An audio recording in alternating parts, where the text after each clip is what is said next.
Let's talk about allusions in literature. First, we're going to define allusion, explain, and give examples. An allusion, by definition, is a reference within a work to something famous outside of it, something famous or well known, such as a person, place, event, story, work of art, literature, music, pop culture, anything that is widely known um, can be referenced as an allusion. The purpose of allusions are to let the reader or viewer understand new information, characters, plot, setting by connecting it to something already known. Allusions with an A is not to be confused with illusions. So illusions with an I is something that magicians do. They create illusions, or it has something to do with how we perceive things. Allusions with an A is it's a reference of another work or person or character. And illusions aren't really effective unless the illusions are widely known. So in order to understand illusions, you must have a pretty good grasp of well-known works of literature, art, music, pop culture, etc. So sometimes it's hard to grasp illusions or to catch on to them if you're not really well read or you've never heard of it before.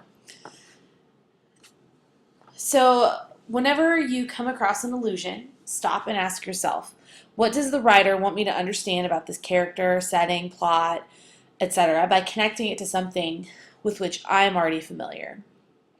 What is the author's purpose in using the illusion? Is it to create the same feeling or mood as the original work? Is it for comedic effect? Is it to show a character's motives or traits? These are some questions you can ask yourself. Let's talk about some examples of illusions. So if someone were to say, Sally had a smile rivaled only by that of the Mona Lisa. We know the Mona Lisa smile is one of the most famous smiles in art, and everyone's familiar with it. We can imagine Mona Lisa's smile and then imagine Sally's similar smile, which would be quite expressionless and almost mysterious. So that could be something that shows about Sally, that maybe she's hiding something. A lot of people think that Mona Lisa was hiding a secret, and that's why she was smiling that way, or maybe she was just shy. Who knows? So that tells us something about Sally, that she didn't have much of an expression in her smile. Here's an allusion in film to an art piece. So the piece on the left, Der Schrei der Natur, which we call the Scream, is alluded to in the scary movie Scream. And the purpose is because it's really scary. Look at that mask. It's really scary, just like the original piece of work was. What about this allusion in Family Guy? So we see Family Guy, his blocks spell red rum, and this is a really popular allusion to the film The Shining, where Danny writes the word red rum on the door at first, but it spells murder if you look at it backwards, like in a mirror. And so the makers of Family Guy make Stevie, his block say red rum, as an allusion to The Shining, and they use this allusion because they know their audience will likely be familiar with The Shining. So they'll be able to understand the message that he's obsessed with murder. And so it's just kind of a funny illusion. It creates a tone in like the Family Guy piece as it's referring to something that was a really scary movie. And so here we see how allusion can tie into the audience too. Whom does the author want to reach? In this case, people who would be familiar with The Shining are watching the show The Family Guy. I like this one. Disney's Hercules includes an allusion to Karate Kid. And when Hercules is training, they show this little clip in his little montage of him training. It's a direct allusion to the famous Karate Kid scene when the Karate Kid is training in the sunlight, and he's making kicks up in the air and making these shadows, and it's right before the Karate Kid wins the big match. And so the purpose of this illusion is in Disney's Hercules is to foreshadow the success that Hercules will be able to achieve in his big fight. It's kind of funny that a modern take on Hercules is alluding to a modern film. Here's one from an allusion in a poem, or an allusion in a book. So John Steinbeck's Of Mice and Men, the book title alludes to a poem called To a Mouse by Robert Burns. And so the poem lines say, "The best laid schemes of mice and men often go awry." And the reason for the allusion is that Steinbeck's trying to send a message through the title of the book that things will not go as the characters planned. And it also foreshadows a not so happy ending in which the dreams are dashed. And so people who are familiar with the poem To a Mouse could immediately read this title and get a sense of the meaning of the book. How about this one from Catcher in the Rye? So Steinbeck, his book Catcher in the Rye, references Burns' work of Mice and Men. But J.D. Salinger, who wrote Catcher in the Rye, also alludes to a Burns poem called Comin' Through the Rye. And he alludes to it in the title, The Catcher in the Rye. So in chapter 22 of Catcher in the Rye, Holden Caulfield tells his sister Phoebe, when she asks what he wants to do with his life, he says, "And that's all I do all day. I'd just be the catcher in the rye and all." Here's one from the movie Hook. So Peter Pan, who's played by Robin Williams, ends up with this group of kids, and he says, "What is this? Some kind of the Lord of the Flies preschool?" And he's making a comment about this land that's run by kids. There's no adult influence or supervision. It's kind of wild, and he is an adult and he's uncomfortable in it. And The Lord of the Flies is a really famous, popular book, and it's about the same thing: a bunch of boys on an island without any adults. And the point of the book is to show that, maybe it's not a good idea not to have adults around. So that's the point of this illusion, Peter Pan saying that in the movie. It's probably to appeal to all the parents who are watching that movie with their kids. Here are the 3 most popular allusions. They usually come from the Bible, Shakespeare, or Greek or Roman mythology. And the Bible is the most alluded work in the history of the world ever. Most of the allusions you ever hear are from the Bible. It's kind of amazing that even in our culture today, where we almost reject the truths of the Bible, we still know the stories, we know characters, and we know the themes and ideas behind them. And they're in so many pieces of popular culture. Here's an allusion to Shakespeare in Aladdin. So in the scene in Aladdin, Genie's trying to make Aladdin a prince, and he opens his recipe book, and this crab comes out and bites him, and a robed hand comes out of the book, and to which Genie says, "Et tu, Brute," indicating that the recipe book has betrayed him, also along with the crab. And some people think that that crab is Sebastian from Little Mermaid. And the purpose here is for comedic effect. And this is one of the most famous lines of betrayal ever. And it's from Julius Caesar. Shakespeare's play Julius Caesar. It's when he's about to die and realizes that Brutus has betrayed him. And this allusion is used, this "Et tu, Brute," it's used when people want to get the message across that someone has betrayed them. And this can also be tied into the other most common betrayal story ever, is the betrayal of Jesus by Judas, and with his kiss of death. And so that's where we get that phrase from, kiss of death, is this idea of Judas kissing Jesus and giving him away. Romeo and Juliet. Here's a Shakespearean allusion that is seen in so many pieces of music and art and literature. There's actually an archetype, a character archetype named after this idea of Romeo and Juliet. It's the star-crossed lovers archetype. And basically, the theme behind Romeo and Juliet is this idea of love that isn't supposed to be, that there are factors in Romeo and Juliet's lives that want them to stay apart. They can't be together, but they are meant to be together. And that's the whole point of the tragic work. So what about songs that contain these Romeo and Juliet allusions? There are so many more than what I'm putting here. One that you probably know is Taylor Swift's Love Story. It's all in the context of she's Romeo and he's Juliet, and they're not supposed to be together. And even her dad says, "Stay away from Juliet." But we know at the end of the story, they get together anyway.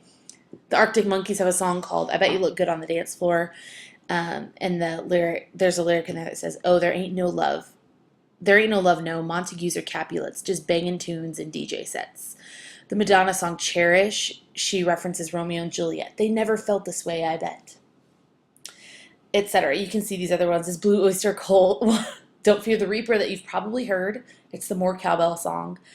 In that song, they mention that Romeo and Juliet are together in eternity. And the whole theme of that song is don't fear death, live today, and things like that, carpe diem.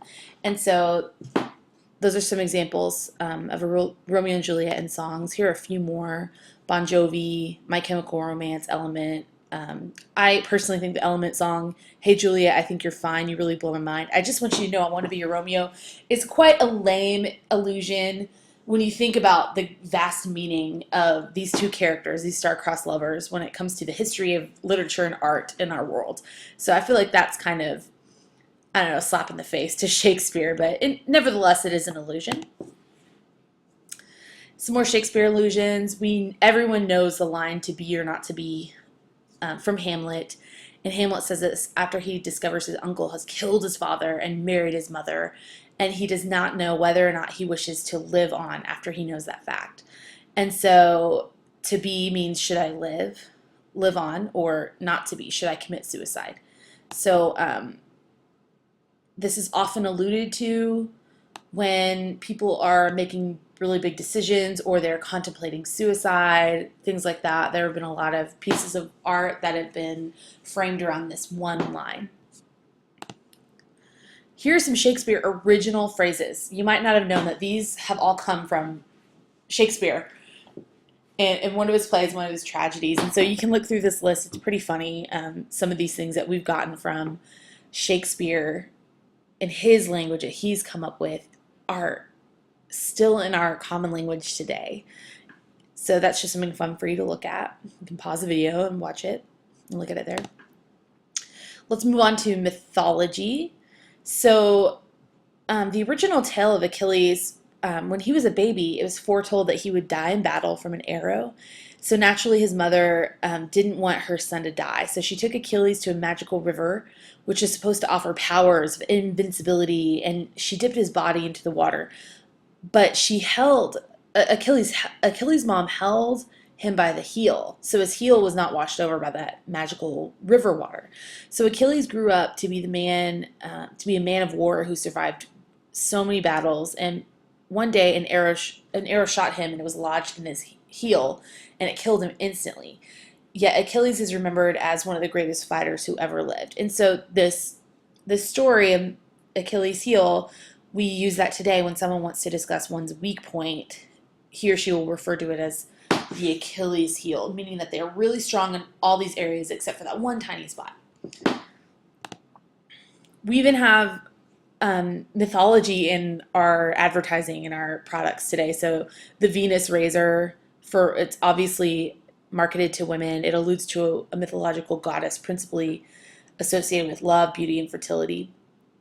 So you see probably a lot of these allusions in other stories, and the Promethean allusion is it's almost the theme of Frankenstein. It's what the whole story is built around, and we could go on and on and on about mythological allusions. So biblical allusions, we're going to talk about the Bible, how the Bible is the most alluded to work in our history. And here's just a cheesy little example of how you can incorporate biblical ideas into a story. So that day was not the year of Jubilee for me. I crawled out of the debris, the smell of burning gasoline all around me. Abednego would be proud I made it out of the wreck alive. I could see through the shattered windows that Jezebel was purple, scarlet blood upon cold bruised skin. My little lily of the valley was dead, lying on the front seat, and my two precious gems crushed by the deformed side door. Amanda's head resting on Abraham's chest. A surreal little voice began to whisper in my ear, telling me to go with my family, to take my life at once. I pondered and told it to get behind me. I am Paul Adamson. Life happens, life goes on. So just in that, you can see some of the values and some of the allusions that are included in that story. So like the year of Jubilee is a term about any period of time of extreme happiness. Jezebel is a promiscuous queen who practiced pagan sexual rituals with multiple servants, and we still use that term today. Oh, she's such a Jezebel, or whatever. Get behind me is a phrase that Jesus said to Satan when he was tempted, etc. Some biblical allusions in major works of literature. Paradise Lost was an epic poem. It detailed the biblical fall of man and Satan's rebellion against God, and it even talks about Adam and Eve's expulsion from Eden. C.S. Lewis, The Lion, the Witch, and the Wardrobe. The whole theme of Jesus as Savior is seen in King Aslan. We see King Aslan sacrifice his life, but then he returns, and so it's the victorious story of Jesus. East of Eden is basically a retelling of the story of Cain and Abel. So those are some big literature pieces that are centered around biblical ideas. Let's revisit the term allusion before we look at some examples. So remember, the definition is a reference within a work to something else that's really well known outside of it. So a person, place, event, story, work of art, literature, music, pop culture, etc. can all be allusions. So let's look at these cartoons. Let's look at the one on the left. It says, "Oh, for crying out loud, I can't keep up with all these food scares." So apples are bad for us now, right? And obviously it's Adam and Eve in the Garden of Eden. It tells us that. So this contains the idea of Adam and Eve, but is it an allusion? Remember the definition of allusion: a reference within a work to something famous outside of it. Okay, I'm not sure if this is really an allusion. Maybe it is. I think maybe a current event could have been like a food scare, food recall, or something like that. And they're using Adam and Eve as an example. This one, "Do these plants make me look fat?" is another Adam and Eve example. I'm not really sure if this one would be an allusion. I think it's just a funny take on the Garden of Eden, because the message of the original work, I mean, it doesn't really make sense. I think it's just a funny version of what happened in the Garden of Eden. What about these? This one on the left. It's obviously Noah's Ark, and you see, I'm giving you some concrete details. It's Noah's Ark. There's a person taking attendance, I guess. They're letting people on, and there are two of every animal. But in the front, you see these two people, and the quote says, "They say they are a pair of bureaucrats who are just as important to the planet as any other life form." And so he's talking to the person behind him, trying to justify, do we put these bureaucrats on the ark? So this is definitely an allusion. It's making a message about bureaucrats today and if they would be able to be saved on the ark. And so that is an archetype, and the purpose is for comic relief, but also to make a statement about the value of bureaucrats in our society. And what about the one on the right? Most of the apostles can make it, but Thomas is doubtful. These two guys are looking at National Christian Football Festival team list. So this is obviously an allusion to the Doubting Thomas story.